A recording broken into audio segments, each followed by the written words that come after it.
ایسا نہیں ہو سکتا کہ گائنی کی ڈاکٹر 2 نمبر ہو گئی ہیں تو اب آپ ان سے آپریشن کروانے کے بجائے قصائی سے آپریشن کروانا شروع کر دو.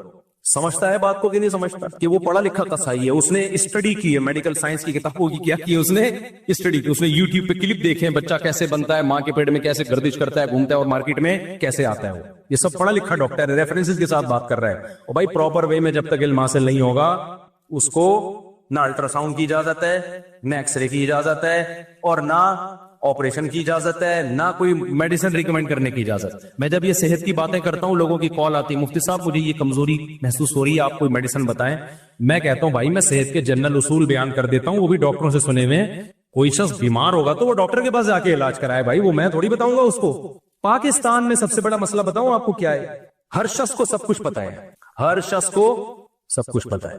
اتنی آزادی اس ملک میں ہے نا کہ سب, اور یہ بات خوب یاد رکھو, جس کو سب کچھ پتا ہے نا اس کا مطلب اس کو کچھ بھی نہیں پتا. ہر آدمی اپنی فیلڈ کا ایکسپرٹ ہوتا ہے. اگر اس کو سب پتا ہے اس کا مطلب اپنی فیلڈ میں تو کچھ بھی نہیں پتا اس کو, کیونکہ اس نے پھر علم حاصل کیا, اپنی فیلڈ کا علم کب حاصل کیا ہے, ساری زندگی تو یہ کرتا رہا ہے بیٹھ کے. تو میں سمجھا پا رہا ہوں اپنی بات.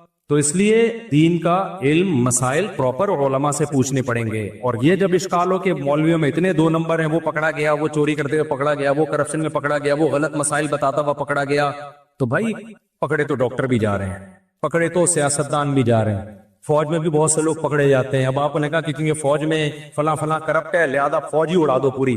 اب بارڈر کی حفاظت جو ہے وہ چوکیدار کریں گے, جو ہمارے گھر کا گلی کے گارڈ ہے وہ بارڈر کی کیا کریں گے. ابے بھائی جیسا مرضی ہے بارڈر, اسی وہ پھر ٹریننگ یافتہ لوگ ہیں, اور جیسے بھی ہے کرپٹ ہو, نیک ہو, 1 نمبر ہو, 2 نمبر ہو, جو جس کا کام اسی کو ساجھے. بچپن میں یہ سنتے تھے بھائی جس کا کام اسی کو ساجھے. وہ اصل میں یہ اس کے پیچھے ایک مثال ہے. ایک بندر نے بڑھئی کو دیکھا, بندر نے, یہ کہتے ہیں جس کی جو فیلڈ نہیں ہے جب اس میں گھستا ہے تو یہ ہوتا ہے. ایک بندر نے بڑھئی کو دیکھا, کارپینٹر کو, کہ وہ لکڑی چیر رہا ہے نا, کلاڑے سے درخت کی لکڑی کے 2 حصے کرتا ہے اور پھر بیچ میں پتھر گھساتا ہے, پھر یوں ایسے ہوتا ہے نا, چرتے چرتے پوری چر جاتی ہے. بندروں کی عادت ہوتی ہے کام آتا نہیں ہے لیکن نقل اتار لیں. بندر نے کیا کیا, بندر نے کلاڑا لے کے نا, جب بڑھئی اپنے کسی کام سے گیا تو بندر کو عادت ہوتی ہے, او بھائی تو کارپینٹر نہیں ہے تو چھوڑ دیتے ہیں یہ کام, بولو نہیں. وہ سرینا مارکیٹ ہے نا موبائل کی, یہاں میں کھڑا ہوا تھا تو ایک آدمی ملازمت پہ کسی نے رکھا ہوا, اور ایک شخص کو رکھا ہوا وہ موبائل کی ریپیئرنگ کے لیے, ایک کو رکھا ہوا موبائل بیچنے کے لیے, اور ایک سافٹ ویئر انجینئر ہوگا موبائل کا, اس کو موبائل کی ریپیئرنگ کے لیے رکھا ہوا.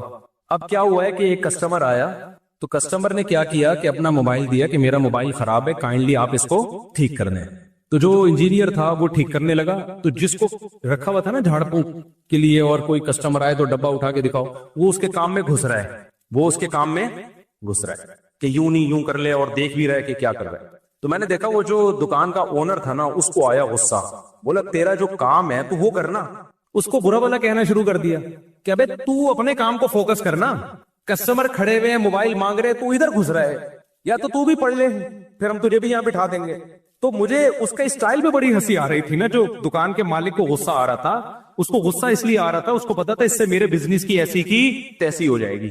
جس کا جو کام ہے اگر آپ وہ دوسرا کرنے لگے نا تو سارا نظام تباہ ہوتا ہے, دکانیں تباہ ہو جاتی ہیں. اب آپ اندازہ لگاؤ, جو عالم نہیں ہے وہ علماء کی فیلڈ میں گھسا ہوا ہے, جو ڈاکٹر نہیں ہے وہ ڈاکٹروں کی فیلڈ میں گھسا ہوا ہے, جو حکیم نہیں ہے وہ حکیموں کی فیلڈ میں گھسا ہوا ہے.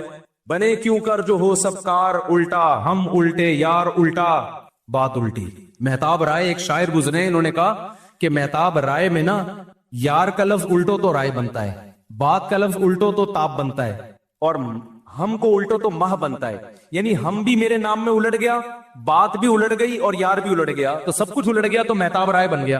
تو اس نے کہا ہمارا کام بنے گا کیسے, ہمارے یہاں سب چیزیں کیا ہیں, الٹی نہیں. کل ایک صاحب میرے پاس آئے اور مجھے کہنے لگے مفتی صاحب جو کام کروں الٹا ہو جاتا ہے. میں نے کہا کام ہی الٹا کیا کرو تاکہ سیدھا ہو جایا کرے. ایک دم وہ ہنس کے چلا گیا نا. مجھے کہنے لگا مفتی صاحب جو کام کرتا ہوں کام کیا ہوتا ہے, الٹا.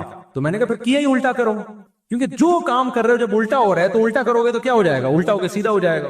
تو اس کو ہنسی آئی اور میری جان چھوٹی. اب میں اس کو کیا بیٹھ کے سمجھاتا ہے, یار ایسا دنیا میں کوئی نہیں ہوتا, آپ کام ہی غلط کر رہے ہو. اچھا خیر, تو کیا کہہ رہا تھا میں, جلدی سے بات, جلدی سے, اب ٹائم 2 منٹ رہ گئے. ہاں بندر والی مثال دے رہا تھا. تو بندر نے کیا کیا, وہ دیکھا نا کہ وہ ہمارے حضرت یہ لطیفہ سنایا کرتے تھے کہ جس کی جو فیلڈ ہے نا اس کو اسی میں رہنے دو. تو حضرت یہ لطیفہ سناتے تھے.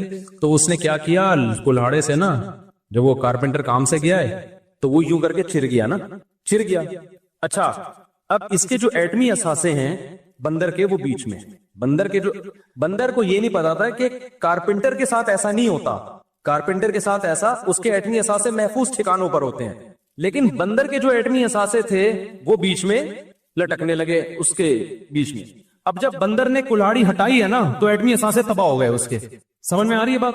یہ ہوتا ہے کسی جس کا کام نہیں ہے نا اس کی فیلڈ میں ٹانگ اڑانے کا، حالانکہ وہ پورا اس کو کاپی کر رہا ہے کہ جی دیکھو وہ ایسے کلاڑے سے یوں مارتا ہے، پھر کلاڑا نکالتا ہے، پھر دوبارہ مارتا ہے، پھر کلاڑا. اس کو نہیں پتا بھائی تیری جو باڈی ہے اور جو ایک اسٹرکچر ہے اس میں اور انسان کے اسٹرکچر میں کیا ہے فرق ہے. تو یہ حال ہے، یہ مثال ہے آج کل کی کہ جس کمبخت کو پاکستان میں کچھ نہیں ملتا نا وہ اس کام میں ٹانگ اڑانا شروع کر دیتا ہے جس میں اس کو نالج زیرو ہے اور پھینکنا شروع کر دے. اور لوگ فالو کر رہے ہیں، لوگ پڑھے لکھے کو کم فالو کرتے ہیں. آپ یوٹیوب پہ جائیں، جتنے پڑھے لکھے لوگ آپ کو نظر آئیں گے نا ان کی اسپیچ میں بہت مدلل بات ہوتی ہے، ان کی کلپ کم وائرل ہو رہے ہیں. اور آپ دیکھ لیں گے جو بیٹھ کے پھینکے جا رہے ہیں، ہنسی پھیل رہی ہے، بالغ آ رہی ہیں جب تک نہ ہو. تو خلاصہ میرے بھائی یہ نکلا ہے کہ مولویوں میں 2 نمبر ہوتے ہیں. ہم خود مانتے ہیں، ہم نے تو اس فیلڈ میں گھس کے دیکھا ہوا ہے نا، 2 نمبر ہوتے ہیں. اور اکثر تو ایسا ہوتا ہے کہ مولوی 2 نمبر نہیں ہوتے. 2 نمبر آدمی علماء کا لیبل لگا لیتا ہے، داڑھی رکھ لیتا ہے، ٹوپی پہن لیتا ہے، وہ لگتا عالم مفتی ہے، ہوتا وہ نہیں ہے. کوئی سرٹیفائیڈ مفتی اس پہ اعتماد نہیں کرتا. اور اگر کوئی 2 نمبر ہے بھی تو آپ کو علماء ہی کے پاس جانا پڑے گا. نبی صلی اللہ علیہ وسلم نے فرمایا العلماء ورثۃ الانبیاء، پیغمبروں کا سلسلہ ختم ہو گیا، اب اس امت کے علماء ہی ہیں جو گائیڈ کریں گے آپ کو. اگر آپ علماء کو چھوڑ دیا تو گمراہی ہے. اور آج کل کے جو اسکالرز آ رہے وہ علماء سے جو کٹا رہے ہیں، علماء سے میں ان کی بات کر رہا ہوں، ہر اسکالر کو میں برا نہیں کہتا، جو علماء سے کٹا رہے ہیں وہ آپ کو بند گلی میں لا کے کھڑا کر دیں گے. وہ کہاں کریں گے؟ ان کے اپنے پاس تو کوئی پیکج ہے نہیں. وہ اکثر باتیں ہو رہی ہے پاکستان میں انقلاب کی باتیں، انقلاب کا ان کے پاس اپنا کوئی پیکج نہیں ہے. آپ کو یہاں سے ہٹا دیں گے، ان کے پاس بھی کوئی پیکج نہیں ہے. اور آپ بند گلی میں، ایسی بہت تحریکیں تنظیمیں چلی ہیں پاکستان میں، یہ علماء جہاد نہیں کر رہے، یہ علماء انقلاب کی بات نہیں کر رہے، ان کے پاس اپنا بھی کوئی پیکج نہیں ہے، وہ بھی باتیں ہی کر رہے ہیں، کر کچھ بھی نہیں رہے وہ. لیکن لوگ ان کی باتوں کو بڑا اپریشیٹ کر رہے ہیں. جب کوئی ایسی باتیں کیا کرے نا تو فوراً نیچے کمنٹس کیا کرو کہ ٹھیک ہے ہم تیار ہیں، آپ کے پاس پیکج کیا ہے اس کا، اور آپ کیا کر رہے ہو اس بارے میں، آپ نے خود کتنا جہاد کیا ہے. کبھی ہمیں موقع ملا تو ہم بتائیں گے کہ ہندوستان میں علماء نے کس قدر انگریزوں کے خلاف لڑائیاں لڑی ہیں، اور پاکستان میں اسلام کے لیے علماء نے کیا کیا کوششیں کی ہیں. جو نئے اسکالرز ہیں جو آج کل آ کے علماء پہ طنز کر رہے ہیں، وہ اس کے خاک کو بھی نہیں پہنچے ہیں جو قربانیاں علماء نے ماضی میں بھی دی ہیں. اور ہندوستان میں انگریز کے خلاف جو تحریکوں میں جانے پیش، انگریز نے توپوں کے سامنے علماء کو باندھ کے اڑایا ہے. آج کل کے جو اسکالرز ہیں ان کے کسی بھی روحانی باپ دادے کو آپ دیکھو کہ کوئی بھی شہید نہیں ہوا ہوگا. پاکستان میں مجھے بتاؤ مذہبی رہنما سب سے زیادہ قتل کن کا ہوا ہے؟ مفتی نظام الدین شہید ہوئے، مولانا اسم شیخوپوری شہید ہوئے. یہ کیوں شہید ہو رہے تھے؟ ان کی اسپیچز سے، ان کی باتوں سے نظام میں تبدیلی آ رہی تھی. مولانا یوسف ریحانوی شہید ہوئے، مفتی عتیق الرحمان شہید ہوئے. تو یہ ساری قربانیاں تو علماء نے دی ہیں. یہاں ہمارے پڑوس میں مسجد کے امام تھے، ان کو شہید کیا، کل کسی مولانا صاحب کو شہید کیا ہے، پرسوں کسی مولانا صاحب کو شہید کیا ہے. شہید تو سارے مولوی ہو رہے ہیں. ہم جو اتنے گارڈ لے کے گھوم رہے ہیں، تو آپ کا کیا خیال ہے ہمیں کیا پاکستانیوں سے خطرہ ہے یا محب وطن سے خطرہ ہے؟ ہمیں خطرہ اسلام دشمنوں سے ہے. اسلام دشمن سمجھتے ہیں نا کہ یہ مولوی اسلام کو پروموٹ کر رہے ہیں، ان کو راستے سے ہٹاؤ. لیکن آپ اسکالرز کو دیکھو، یہ مولوی ایسے، یہ مولوی ایسے، یہ مولوی ایسے. تم بن جاؤ یار. نہ تم خود پراپر علم حاصل کرتے ہو، نہ تمہارے پاس کوئی انقلاب کا کوئی پیکج ہے، تو بند گلی میں لا کے آپ عوام کو بند کر رہے ہو. اور اس کے بعد ان کے پاس کوئی راستہ نہیں. تو کوئی بھی شخصیت جو آپ کو علماء سے ہٹا کے کہے کہ ہم تقلید نہیں کرتے، سمجھ لو وہ اپنا مقلد بنا رہے ہیں آپ کو. تو ایسے لوگوں سے آپ نے ہوشیار رہنا ہے اور دعا کیا کرو کہ اللہ قیامت میں ہمارا حشر علماء کے ساتھ کرے. میں تو کوئی دعا ایسی نہیں ہے جب میں ہاتھ اٹھاؤں تو میں اس میں یہ دعا مانگتا ہوں کہ اللہ میرے عمل تو اس قابل نہیں ہے کہ میں علماء میں میرا شمار ہو، لیکن میں ان علماء کے نام لے کے دعائیں مانگتا ہوں، اللہ میرا حشر ان لوگوں کے ساتھ کرنا، اللہ میرا حشر ان لوگوں کے ساتھ کرنا. تو ہمارے پاس تو کیا عمل ہے بھائی؟ ایک محبت ہی رہ گئی ہے علماء سے، وہ بھی ختم ہو گئی. تو کیا کون سا تم نے تیر مار لیا، کیا کر لو گے تم جا کے؟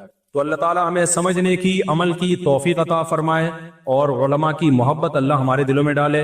سنتوں کے بعد نماز کے بعد سنتوں کے بعد تھوڑی دیر مسائل کا سیشن ہوگا، جو بیٹھنا چاہیں بیٹھ سکتے ہیں، جانا چاہیں جا سکتے ہیں، ٹھیک ہے؟ اپنا خرچے پہ اپنا خیال رکھیں۔ بیوی عمل سے ہو تو کون سے مہینے تک ہم بستری کر سکتے ہیں؟ حمل میں ہم بستری کا نہ میڈیکلی کوئی نقصان ہے، نہ شریعت نے پابندی لگائی ہے، تو جب تک بیوی کو اس عمل سے تکلیف نہ ہو، کوئی مسئلہ نہ ہو، تو کی جا سکتی ہے بستری۔ اور اسٹریس، اس پہ لوگ بعض اشکال کرتے ہیں، بھائی یہ ڈاکٹروں کا ٹاپک ہے، آپ نماز روزے کی ترغیب دو، آپ لوگوں کو زکوٰۃ کی ترغیب دو۔ بھائی وہ بھی ہم ترغیبیں دیتے ہیں، لیکن یہ ٹاپک میں پتہ ہے کیوں زیادہ چھیڑتا ہوں؟ اس لیے کہ اللہ یہ چاہتے ہیں کہ آپ کے دل میں غم صرف ایک ہی ہو، اور وہ آخرت کا۔ اس کے علاوہ اللہ کوئی اور غم آپ کے دل میں دیکھنا پسند نہیں کرتے۔ تو یہ ہمارے مذہب کا حکم ہے، من کانت الآخرۃ ہمہ جعل اللہ غناہ فی قلبی وجمع له شملا واتته الدنیا وہی راغمہ۔ نبی صلی اللہ علیہ وسلم نے فرمایا جس کا صرف ایک غم ہو گیا آخرت، اللہ کو خوش کرنا ہے، اللہ کو راضی کرنا ہے، تو اللہ اس کے سارے غموں کو ختم کر کے ایک غم بنا دیتے ہیں، بس آخرت، اور اس کی فکروں کو سمیٹ دیتے ہیں۔ اس کی ٹینشنیں کیا ہو جاتی ہیں؟ سمٹ جاتی ہیں۔ اور اگر ایسا وَأَتَتْهُ الدُّنْيَا وَهِيَ رَاغِمَةٌ، فرمایا دنیا پھر آتی، پھر بھی آتی ہے، لیکن ذلیل ہو کے آتی ہے۔ نہیں ہے بات سمجھ میں؟ پھر بھی دنیا ملے گی، دنیا کو لات مارے گا مگر پھر بھی دنیا ملے گی، مگر اس ملنے میں اور پیچھے بھاگنے میں ملنے میں فرق یہ ہے کہ ناک رگڑتی بھی آئے گی، اور اگر پیچھے بھاگتے رہے تو ذلیل ہو کے ملے گی۔ نہیں آئی؟ میرا خیال ہے بات، دیکھو دو طرح کے رشتے ہوتے ہیں، ایک ہوتا ہے رشتہ آیا، آپ نے استغنا دی، میرے پاس ٹائم نہیں، پھر بھی مل گیا آپ کو، کیا خیال ہے بھائی؟ عزت کے ساتھ۔ اور ایک ہوتا ہے پکڑے گئے گھنٹی بجاتے ہوئے، موبائل خط پارسل کرتے ہوئے، پٹے، یہ بھی ہو گیا، لیکن کیسے ہوا؟ ذلیل ہو کے ہوا نا۔ ایک جاب ہوتی ہے، کمپنی آپ کو بلاتی ہے، سر آپ ہمارے معیار پہ پورا اترتے ہیں، آپ کے ہم نے ڈاکومنٹس دیکھے ہیں بہترین، آپ کہتے ہو بھائی یہ تنخواہ مجھے پسند نہیں ہے، نہیں سر آپ جو تنخواہ بولیں گے ہم آپ کو وہ دیں گے، اس میں آپ کی عزت ہوگی نا؟ کیا خیال ہے بھائی؟ بات بات پہ آپ بولو گے بھائی تم نے رکھا ہے، ہم نے تھوڑی رکھا ہے، ہم نے تھوڑی کہا تھا، آپ نے خود رکھا ہے ہم کو۔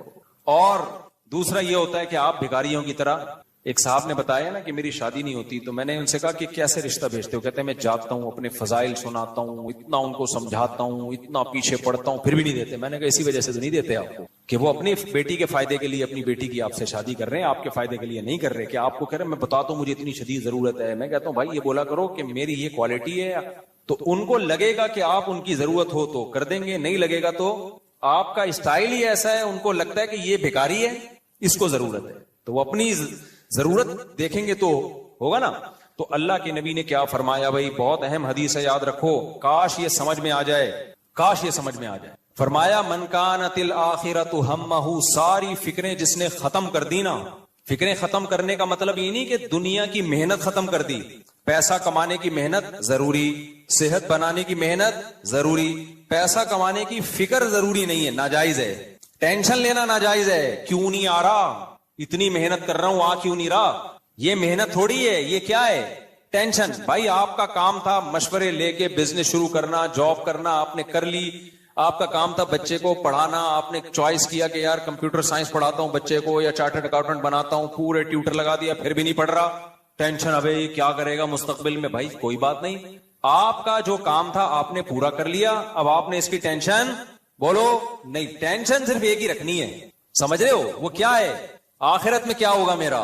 تو نبی نے خوشخبری سنائی، جس نے ایک ٹینشن رکھی نا کہ آخرت، کام تو سارے کرنے ہیں دنیا کے، ٹینشن صرف ایک، تو آپ صلی اللہ علیہ وسلم نے فرمایا اس کو دنیا میں یہ انعام ملتا ہے کہ من کانت الآخرۃ جعل اللہ غناہ فی قلبی، سب سے پہلا انعام یہ ملتا ہے، بہت اہم حدیث ہے، کئی بار میں اس پہ بیان کر چکا ہوں، سب سے پہلا انعام پتہ کیا ملتا ہے؟ جعل اللہ غناہ فی قلبی، دل مالدار ہو جاتا ہے اس کا۔ مالدار آدمی کو غریب کی دھمکیوں سے ڈر لگتا ہے؟ بولو، غریب اس کی بے عزتی کرے تو مالدار اپنی بے عزتی محسوس کرتا ہے؟ کہتا ہے بھائی کیا ہے تیری، کیا، جیسے بنیان سونگنے والے میرے خلاف فتویٰ دیں تو مجھے خوشی ہوتی ہے، میں کہتا ہوں اس سے تھوڑی سی عزت ہماری اور زیادہ الحمدللہ بڑھ جائے گی۔ تو ہاں، اپنے جیسے آدمی سے جب انسان کا مقابلہ ہوتا ہے نا تو اس کی تعریف کو ویلیو بھی دیتا ہے اور اس کی توہین کو بھی ویلیو دیتا ہے۔ تو نبی صلی اللہ علیہ وسلم نے فرمایا جس نے ایک فکر بنا لی نا اپنی، سب سے پہلا انعام جعل اللہ غناہ فی قلبی، دل مالدار ہو جائے گا، بے شک پھٹے پرانے کپڑے پہنے ہو، پیسہ نہ ہو، رہے گا ایسے جیسے ڈیفنس کے سارے بنگلے اسی بحریہ ٹاؤن اسی نے بنایا ہے، اسٹائل ہی ہوگا زندگی گزارنے کا۔ اور خدا کی قسم ہم نے دیکھا ہے اپنی آنکھوں سے، سب سے پہلے تو ہم نے اپنے شیخ کو دیکھا تھا، پھر اور ہم نے علماء کو، اور بہت سارے علماء کے علاوہ بھی بہت سارے لوگوں کو دیکھا، جیب میں دھیلا نہیں ہے، کھانے کی روٹی نہیں ہے، رہتے ایسے جیسے ابھی ریاض ملک سے مل کے آ رہے ہیں. کیا نام ہے؟ ملک ریاض ہے؟ ریاض